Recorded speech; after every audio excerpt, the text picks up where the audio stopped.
அந்த சொறி நாயை வெறி நாயை அந்த பல்கலைக்கழகத்துக்குள்ளே போய் கொண்டு வந்திருக்கிறது.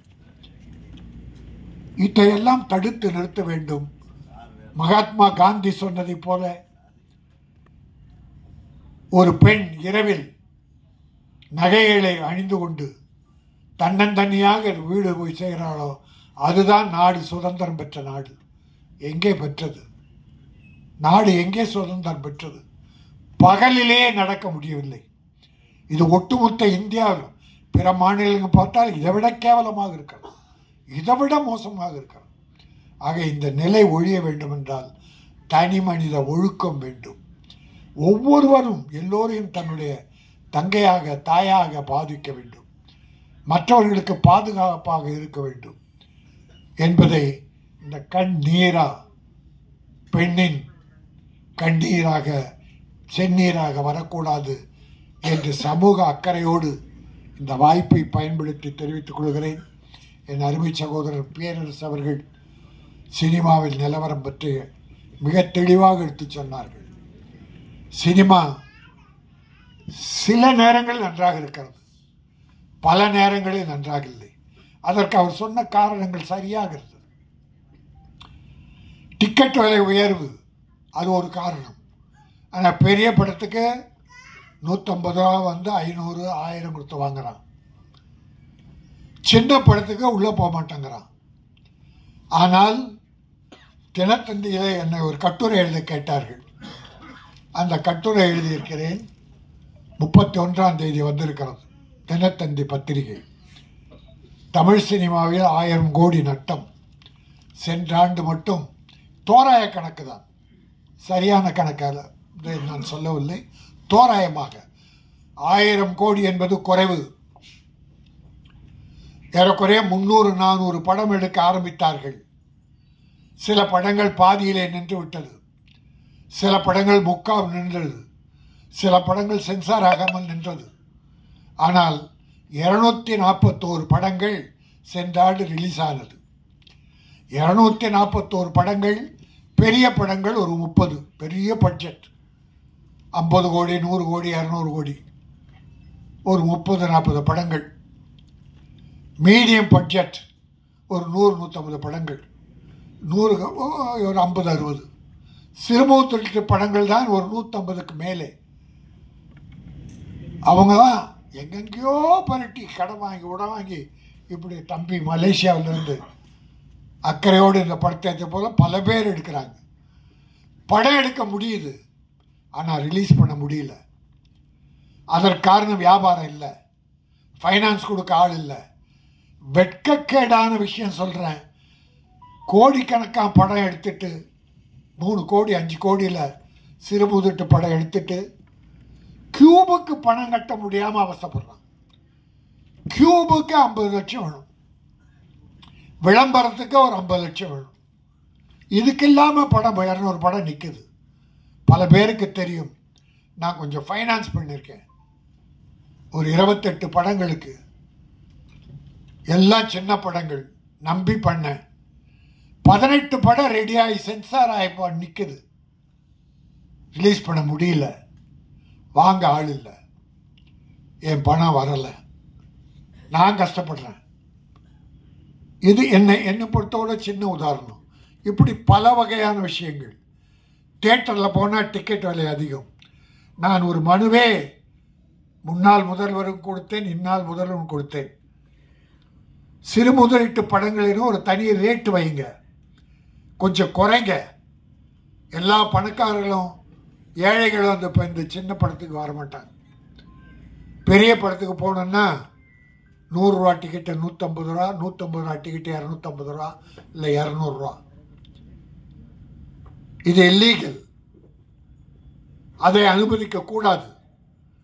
அப்போ சிறுமுதிட்டு படங்கள் என்பது 40 ரூபா டிக்கெட், 60 ரூபா டிக்கெட், ஒரு 75-80. அப்படின்னா இந்த ஏழை குடும்பங்கள் சின்ன படத்துக்கும் போக தயாராக இருக்காங்க. இந்த பட கட்டண உயர்வு தான் ஏழைகளை, நடுத்தர மக்களை தியேட்டர் பக்கம் போக விடலை. பெரிய படத்துக்கு ஏதோ போயிடுறாங்க, 1-2 படத்துக்கு. ஆனால் சின்ன படங்கள் அதற்காக வெற்றி பெறாமல் இருக்குன்னா வெற்றி பெறுது. இப்போ நான் 18 படம் சொன்னேன், அதில் பெரிய முதலீட்டு படங்கள் 3-4 தான் சக்சஸ்.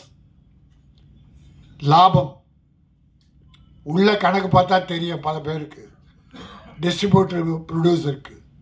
நட்டங்கள் ஏராளம் கோடிக்கணக்கில். ஆனால் சின்ன படங்கள் வாழை, ஸ்டார், லப்பர் பந்து, அந்த இனம், இதில் பேரெல்லாம் எழுதியிருக்கேன். இந்த பேரெல்லாம் எழுதியிருக்கேன். ஒரு 7-8 படங்கள் சின்ன படங்கள் பெரிய வெற்றி.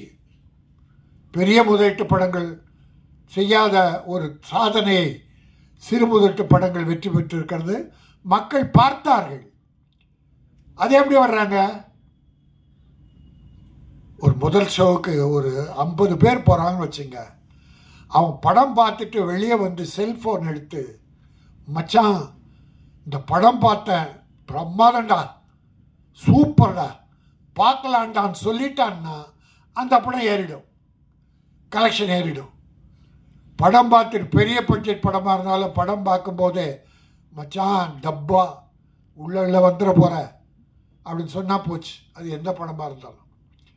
ஆகவே வாய் விளம்பரம், மவுத் டாக், மவுத் பப்ளிசிட்டி அதிலே தான் இருக்கிறது.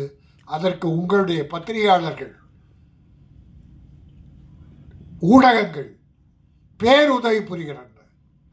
அதை கூட 3 நாளைக்கு விமர்சனம் எழுதக்கூடாது, படம் பார்க்கக்கூடாதுன்னா, நீ 3 நாளைக்குள்ள விமர்சனம் எழுதுனா 3ஆவது நாள் படம் போயிடுத. அப்போ யார் பார்க்குறது அதை? ஆனால் படம் எழுதுபவர்கள், ஊடகங்கள் சரியான விமர்சனம், தவறு இருந்தால் தவறை சுட்டி காட்டலாம், நல்லவைகளை எழுதி நல்லவைகளை பாராட்டி சில பல குற்றங்களை இழுத்து காட்டலாம். ஏன்னா இதில் கூட நம்ம கவிஞர்கள்லாம் வருத்தப்படுறது என்ன தெரியுமா?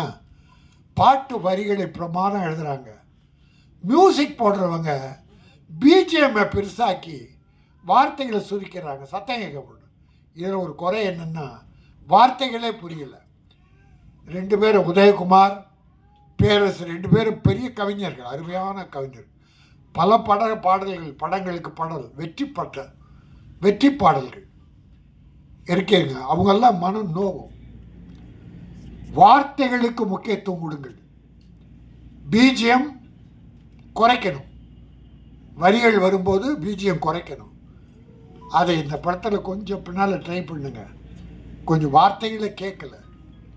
ஆகவே இந்த கண்ணீரா தயாரிப்பாளருக்கு இது கண்ணீரா வர வைக்காமல் லாபகரமான படமாக அமைந்து மலேசியாவிலிருந்து தமிழகத்தை நம்பி வந்திருக்கிற இந்த கதிரவன், நம்முடைய கௌசல்யா தம்பதியர் மேலும் படங்கள் எடுக்க வேண்டும். தமிழகம் அவர்களையும் வாழ வைக்க வேண்டும். அவங்க 2 பேரும் தமிழ் என்ன அழகாக பேசுகிறாங்க. தமிழ்நாட்டில் உள்ளவங்களே இங்கிலீஷை கலந்து அடிக்கிறாங்க. நல்ல சிறப்பாக வெளிநாட்டில் இருக்கவங்க தமிழகத்தை தமிழர்கள் அப்படி அன்பு செலுத்துகிறாங்க, அவ்வளோ விரும்புகிறாங்க நம்ம ஆளுங்களை. ஆனால் நம்ம ஆளுங்க தான் அதை ஏற்பதில்லை. ஆகவே தமிழகத்தை நம்பி வந்திருக்கிற கதிரவனும் கௌசல்யாவும் இன்னொரு தயாரிப்பாளர் இணைந்து உதவியாக இருந்திருக்கிறார். இந்த படம் வெற்றியின் மூலமாக நீங்கள் அடுத்த படம் எடுக்க வேண்டும். கண்ணீரா அவருடைய இன்பக் கண்ணீரை வர வைக்க வேண்டும், நல்ல வரவை தர வேண்டும் என சொல்லி வாழ்த்தி விடைபெறுகிறேன். நன்றி, வணக்கம். இருக்கிறீங்கன்னா அந்த முடிவுக்கு ஃபஸ்ட்டு ரிசல்ட்டே உங்களுக்கு பிறக்க போகிற குழந்தை இல்லையா? அது ஒரு பிறந்துச்சு. அதான் அதுக்கப்புறம் இது அடுத்தது 3ஆவது வேறு, அதுக்கப்புறம் 1, அதுக்கப்புறம் 1, அதுக்கு முன்னாடி 1 தெரியாது.